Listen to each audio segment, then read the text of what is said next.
Hi, my name is Brett Yule, and this is my video on explaining on how this program retracts data and makes a chart out of it. So first, in this first cell, we are just importing all of the necessary stuff we'll need, such as numpy, and this pio.templates.default equals plotly dark. That's just changing the background screen to a darker color. It's completely optional, doesn't affect the program.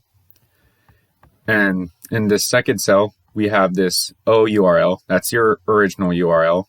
This is the exact URL of where the chart is. And we are just defining that here.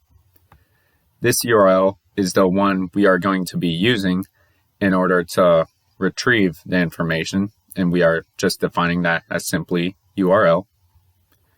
Here we are saying content equals request.getURL.content. This is just retrieving the data and content from the defined URL and labeling it as content. This tree equals HTML.fromStringContent. This is pretty much just making tree equal to the HTML file, which we will use in this next part. Here we have pstring. This stands for pressure string, and we say equals tree.xpath because tree is the HTML file. So we are saying the XPath of the HTML file is this. And we also do this for the temperature string, exact same thing, except here you'll notice there's a 2 and there's a 1. That means it is taking it from separate columns as it is in the charts. Here in the data equals np.array, tstring comma pstring.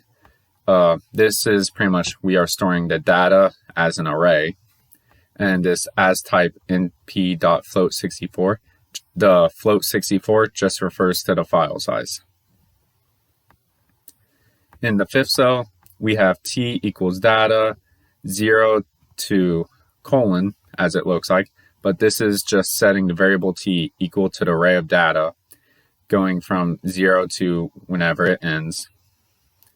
And this log PV equals np.log10 1000 times data 1 to colon is pretty much saying that we are setting log PV equal to the log of 1000 times this data array, which it will be the pressure data.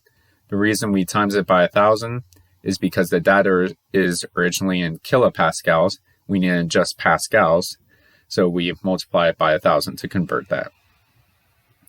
This final cell here is just making the chart in subplots. So we do fig, standing for figure, equals make subplots rows 1 and columns 1. This just refers to how many subplots are going to show up. So the rows 1, columns 1 means it's a 1 by 1, which means there will only be a single chart. It does not refer to actually making the chart, just how it will be displayed. Then this fig.addScatter is actually making the scatter plot. So we can see here the x will be equal to the temperature, the y equals the log PV, which is log of pressure. This mode equals markers. That means it will not make lines, it will make individual marks on where the exact data points are. Marker size equals 8, just referring to the size.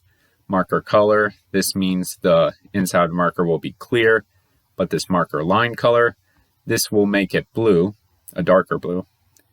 And this marker line width refers to the width of these lines. They are 1. And the name of all of this will be data.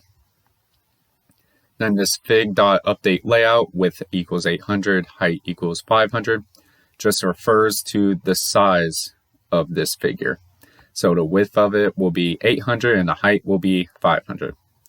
This next fig.update layout just pretty much makes the x-axis equal to t parentheses k in parentheses.